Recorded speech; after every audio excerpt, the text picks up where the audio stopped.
The fatal flaw is what FDA was saying is if you don't have a randomized controlled trial or a longitudinal cohort study that follows the study participants over time and demonstrates that they're stopping use of combustible cigarettes or reducing their use of combustible cigarettes because they're using your particular flavored ends product, not just some flavored ends product, but your particular product, then that's it. We're not even going to look at the rest of your application, and you're done. Marketing denial order issued, you're out.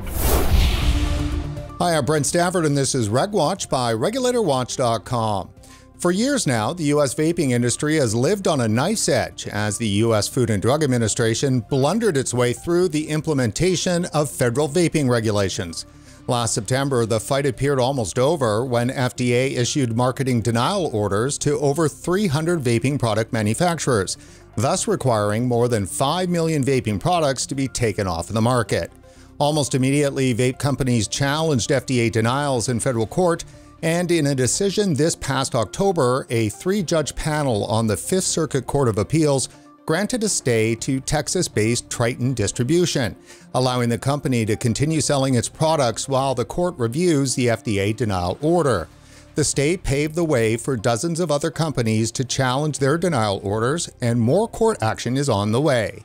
Joining us today on RegWatch is Eric Heyer, partner at Thompson Hine, and the lawyer behind many of these court challenges on behalf of major U.S. vape manufacturers. Eric, thanks for coming on the show. Thanks, Brent. Thanks for having me.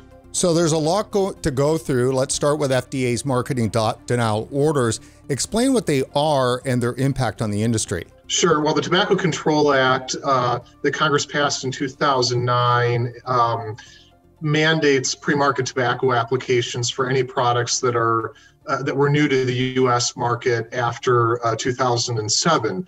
And as a result of the deeming rule, which FDA implemented in 2016, all ENDS products or tobacco-derived nicotine vaping products are now subject to this PMTA or pre-market tobacco application requirement. And so those companies that had products on the market as of the time the deeming rule took effect were required both by FDA demand and by federal court order to submit those applications by September 9th, 2020. And then all of these marketing denial orders came just shy of a year later, primarily in late August, September, and into October of last year. And at this point, I think FDA has represented its issued marketing denial orders for somewhere between 97 and 99% of the applications that came in, either marketing denial orders or refusals to accept or refusals to file, which are earlier stages in the review process for PMTAs. And that would you characterize as wiping out most of the independent market? Yes, it certainly has a really material adverse impact on the independent market. You know, there were a lot of concerns going into this ever since the time of the deeming rule for smaller and mid-sized manufacturers that don't have the financial resources that big tobacco companies have, that couldn't do every possible theoretical study on their products, that absent extremely clear guidance from FDA that it was going to be very difficult to successfully undertake these applications. And what we ended up with is a situation where not only were some aspects of the guidance not as clear as they could have been, but now a situation where what was the industry thought clear, FDA has done what the Fifth Circuit called a surprise switcheroo and changed up their expectations. So describe that for us. That was a result of the Triton case in October, correct? Correct. And it's important to stress that that wasn't the merits decision. That was a decision on an emergency motion for a stay. And there were 3 judges on the panel that decided that from the Fifth Circuit. Now, the merits decision we're still waiting for that. We had oral argument 2 weeks ago on January 31st in front of a different 3-judge panel of the Fifth Circuit. But one of the criteria for obtaining a stay is the likelihood of success on the merits. And any applicant for a stay has to show a strong likelihood of success on the merits. And the motions panel felt that we had crossed that threshold, that we had met our burden there. Now, I want to obviously dig into some of the details around the argument. But first, let me ask you this. I mean, for how long have you been representing vape companies in the industry, and why? Well, I've been as long almost as the industry has existed in the United States. I was part of the team that filed. In fact, I myself walked it down to the clerk's office, the very first e-cigarette case against FDA, the smoking everywhere case that then became known as the Satera case on appeal before the DC Circuit back in May of 2009, I think is when we filed it. And so I've been kind of eyeball deep in the industry ever since. That was obviously, we filed that actually before the Tobacco Control Act even passed. And that was obviously, quite a number of years before the deeming rule. But I've had, pretty significant number of clients, for quite a few years, really all aspects of this industry.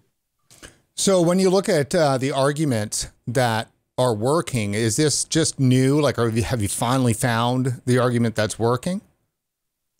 Well, what I would say is any litigation, and particularly this litigation, really depends on the particular facts with which we're confronted. And here we have a really interesting, in all of these MDO appeals, these marketing denial order appeals, interesting interplays between what's in the Tobacco Control Act, which sets out the framework for these pre-market tobacco applications, and a separate statute that's been around since the 50s called the Administrative Procedure Act, which basically defines what sort of conduct by a federal agency is and is not legal. And so it's an interesting interplay between those two statutes, and they're sort of the sources of some of the different legal arguments that we're able to make given what FDA did here with these MDOs. What was it that the FDA did that put them, I guess, their decisions in jeopardy? Yeah, and I don't want to get too much into the specifics of any given case, but I'll say generally with respect to the litigation general with respect to these marketing denial orders, the issue is that prior to this deadline of September 9th of 2020, FDA had put out a number of things that I think it's fair to say most, if not all, of the applicants in the industry relied on. There was a guidance, there was a draft guidance, something like 55 pages long, that was first published in 2016 and then finalized in September of 2019, which was probably the most detailed document that was out there. There were a couple of public meetings that the Center for Tobacco Products Office of Science held, explaining to stakeholders and potential applicants what the agency expected to see in the applications.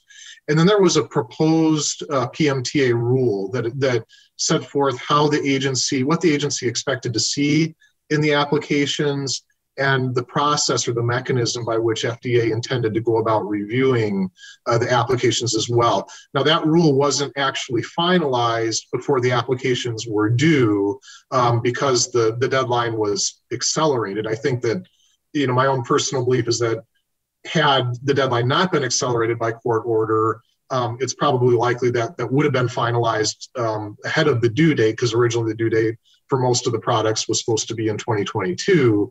But given how things worked out with some of the other litigation, which FDA was embroiled, that's what happened. But even if it was a proposed rule, it was something that industry could look to try and understand what FDA was looking for and how it's going to go about reviewing these applications. So were the requirements clear and achievable? What certainly was not clear, in fact, what was not existent, was this notion of what I kind of call in shorthand comparative efficacy, right? And this is sort of the crux of the litigation, which is this notion that if you have a non-tobacco or a non-menthol flavored ENDS product, and FDA applied this across the board to disposables, to cartridge-based products, and to bottled e-liquids, that you had to demonstrate through long-term studies over time following the same subjects or participants in the study, that particular product was more helpful, more effective in promoting smoking cessation for combustible cigarettes than a tobacco flavored product was.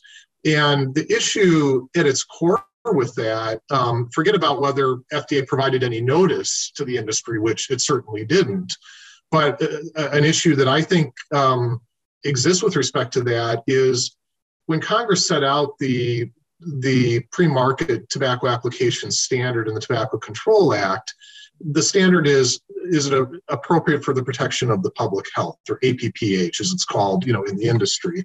And this is a very different standard than the standard that applies in the United States for new drug or new medical device applications. As we all know, in this age of COVID, that's safe and effective, right? That the product has to be both safe and it has to be effective. And when you're talking about effectiveness or efficacy, that's for the labeled use or claim. If it's a COVID-19 vaccination, it's going to help protect you against COVID-19 and the health effects, for example. APPH, as the U.S. Circuit Court of Appeals for the District of Columbia Circuit found in the Nicopure case, going back a number of years now, is intended by Congress to be a lower standard, not as demanding than safe and effective. But what FDA has done here, and I sort of characterize it this way at the oral argument in the Triton case, FDA is applying a standard that's almost like the safe and effective standard on steroids, or if you think about it as efficacy squared, right? FDA is saying not only must these flavored ends products be, must make a showing that they're at a baseline effective in helping promote smoking cessation, but you have to show that they're above and beyond more effective than a comparable tobacco flavored product, right? And the issue with that is that's not contemplated by the statute at all. I don't think that was ever Congress's intent.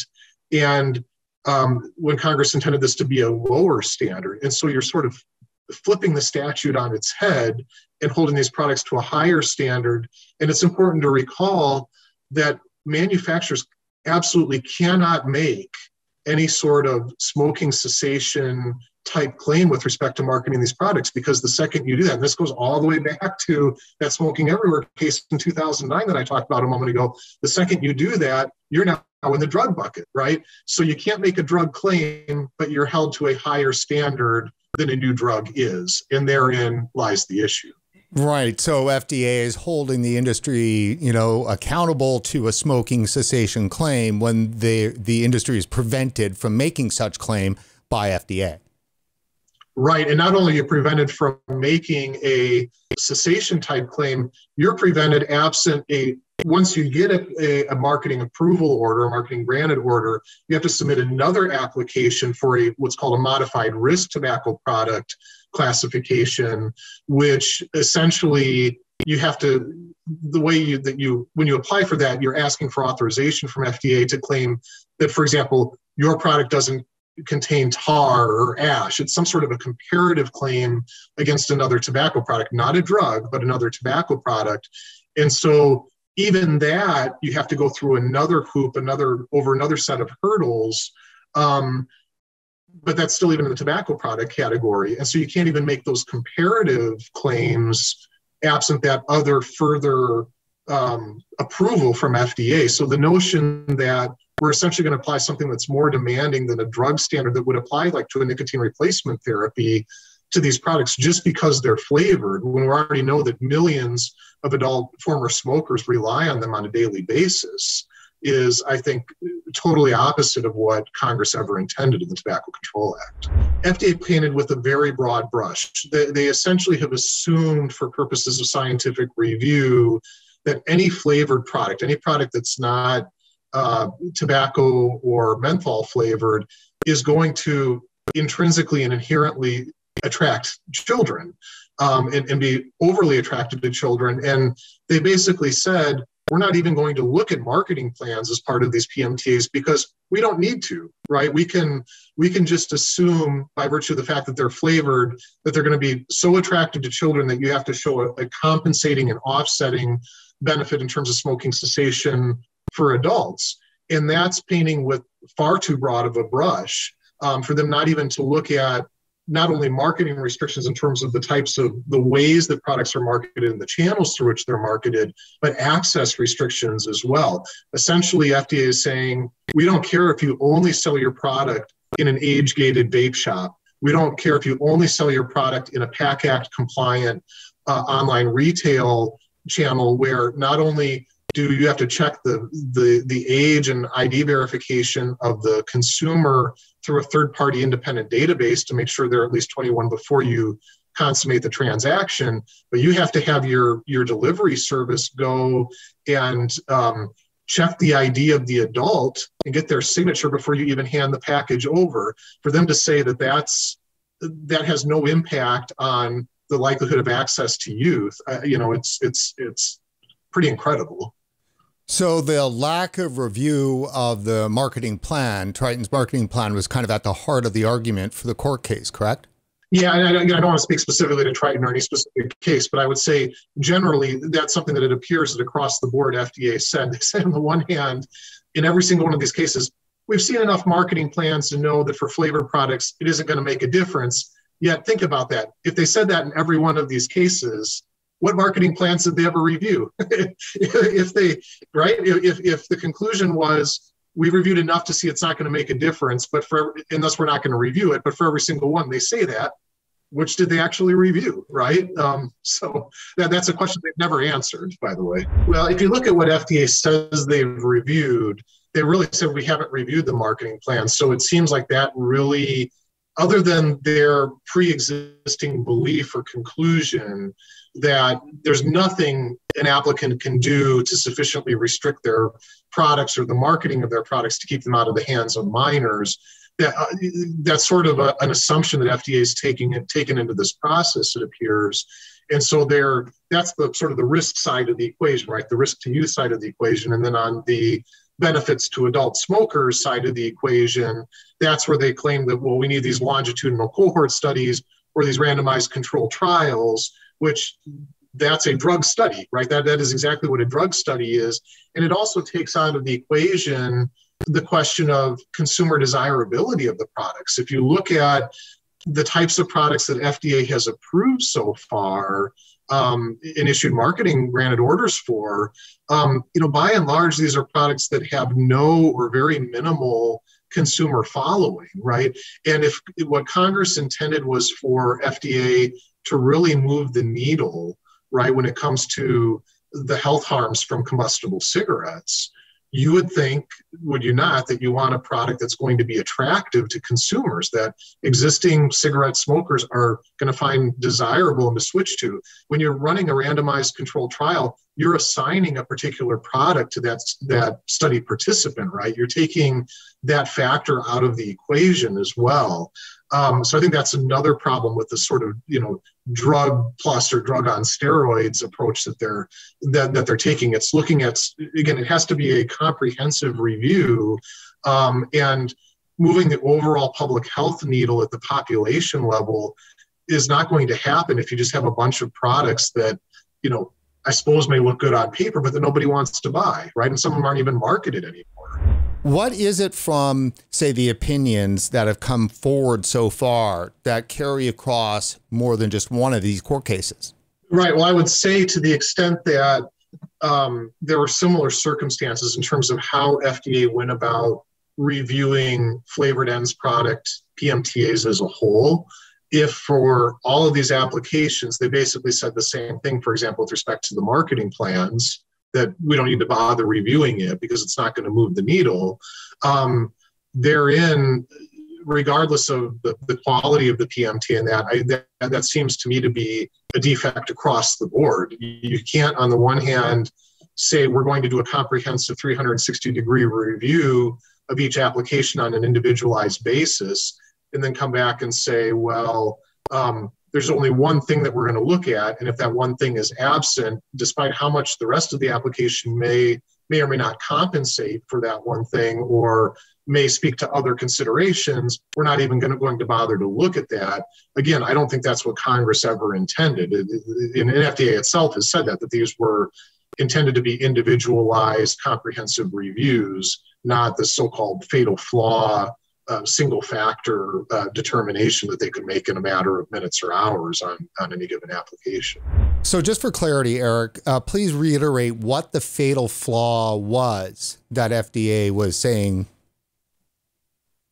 Right. The fatal flaw is what FDA was saying is if you don't have a randomized controlled trial or a longitudinal cohort study that follows the study participants over time and demonstrates that they're stopping use of combustible cigarettes or reducing their use of combustible cigarettes because they're using your particular flavored ends product, not just some flavored ends product, but your particular product, then that's it. We're not even going to look at the rest of your application, and you're done. In marketing denial order issued, you're out. So if I was to grab, say, three things here that appears that the court is starting to lean towards, one is that FDA has shifted the goalposts, correct? Certainly, FDA has shifted the goalposts after the fact. Certainly, yes. Right, and then they're also choosing not to. Basically, they're blanketly refusing applications based on the absence of one particular thing that they have added late in the game. Oh yeah, absolutely. After the fact, I mean, adding something through a secret internal memo that was written up. Let's see, 9 or 10 months after the applications were due. And the irony is, too, and this is a point we made in our briefs, in some of our cases, is someone posed the question to FDA when FDA took public comments on the PMTA rule. And someone said, well, isn't it unfair that there's a couple other earlier phases of review, the acceptance phase and the filing phase before you get to the scientific review phase? And someone posed the question, well, isn't it unfair to those companies that have already had to submit their applications before the deadline to impose a new requirement, say, for acceptance, right? Because it's post hoc, you're doing it after the fact. How can you bounce their application based on something new that you're putting in after the fact? And FDA said, to their credit, we agree, right? We agree it would be unfair to applicants to do that. But what did they do in practice, right? They did exactly that when it came to the need for these randomized control trials and longitudinal cohort studies. So clearly some of these arguments are persuasive in front of the court.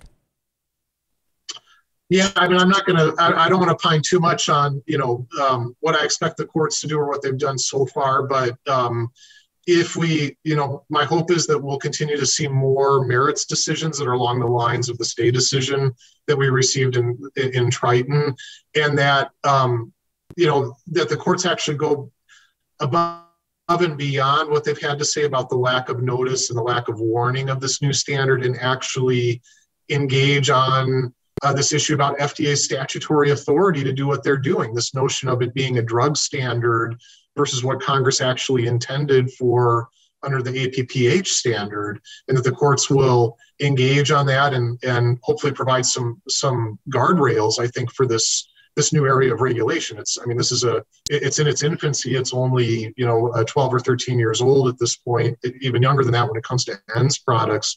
So it's going to be very helpful moving forward if we can get some guidance from the courts on exactly what is and is not permissible for the agency to be doing here. So what is exactly the remedy then that you're asking for?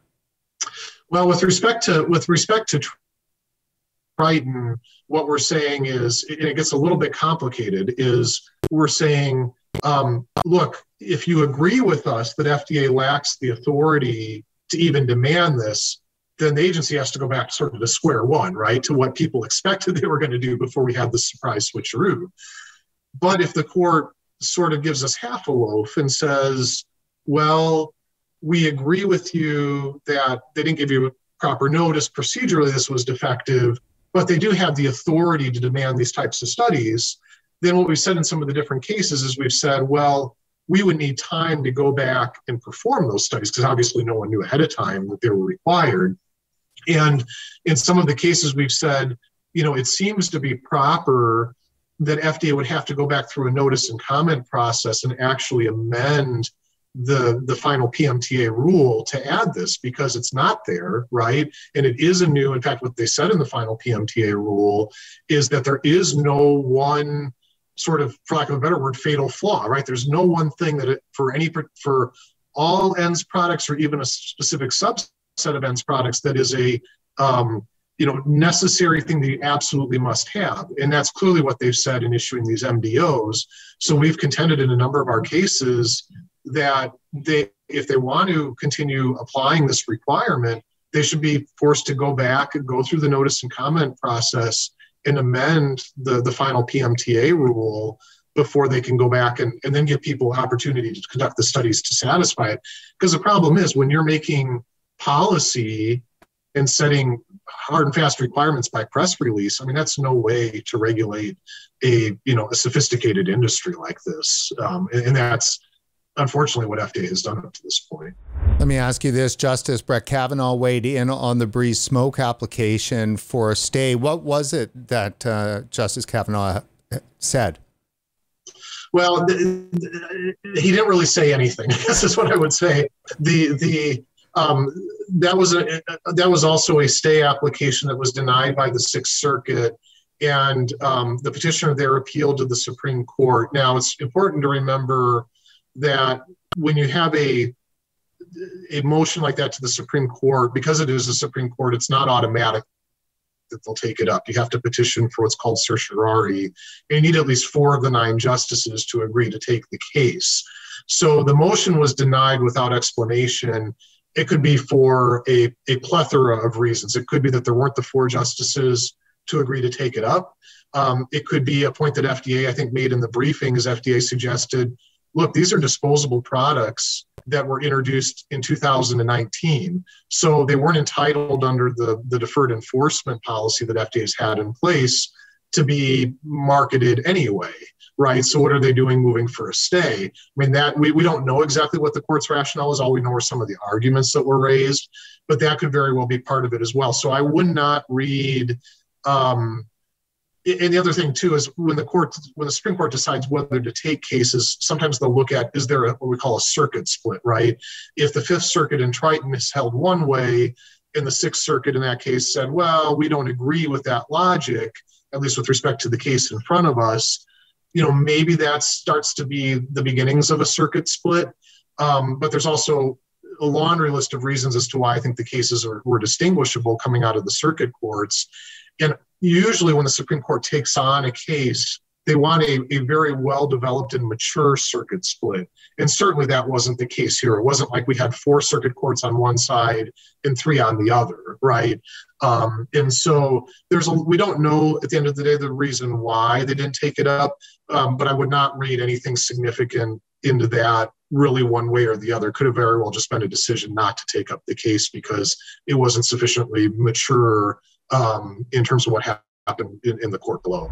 So with what you've got going and the other cases that are happening, I mean, what can you say in terms of, foreshadowing for the consumers out there that, are hoping that vaping products stay, accessible? Yeah, well, what I would say is, and I've said this at some conferences and that in the past, even if all this litigation is unsuccessful, FDA has, at least in theory, and I will stress and underscore in theory, the notion that there is a potential pathway here for flavored products, right, to get to the market. And I've had a lot of discussions myself with some of these scientific advisors and consultants about, how in theory they think maybe this could be done to try and make this showing. And it certainly, would not be cheap. But there's that. It's not, it right now seems to have the same effect, but it is not exactly the same in terms of how it's approached as, say, a statute saying that all flavored ENDS products are banned, or even what we call a tobacco product standard. Now, we've certainly made the argument it has the same effect, that they're sort of backdooring the notice and comment process, the procedure that they need to go through to do that. But such a tobacco product standard would across the board definitely prohibit, as opposed to even leaving this theoretical pathway to getting approval for products like that. So I would say to the consumers out there, don't lose hope. We have a lot of cases going on. In terms of the immediate future, the Breeze Smoke appeal has now been voluntarily dismissed. And so we never know exactly when a court is going to rule. It's up to the judges in terms of how long it takes for them to write the opinion and to kind of push it out the door. But it appears that it's going to be quite a while yet until the next of these MBO appeals has oral argument, and the opinions, almost always come after oral argument. They're not usually taken on the papers when it's a new issue like this. So I believe at this point, the next one is probably not going to have oral argument until sometime in April. And so it could very well be the case that the next 6 weeks or so, we do get a decision out of the Triton Court, out of the Fifth Circuit, and see what happens. And I think, similar arguments, we're certainly advancing similar arguments on behalf of our other clients in the other circuits where we've got cases. I think the other firms that are, representing their clients are advancing similar arguments as well.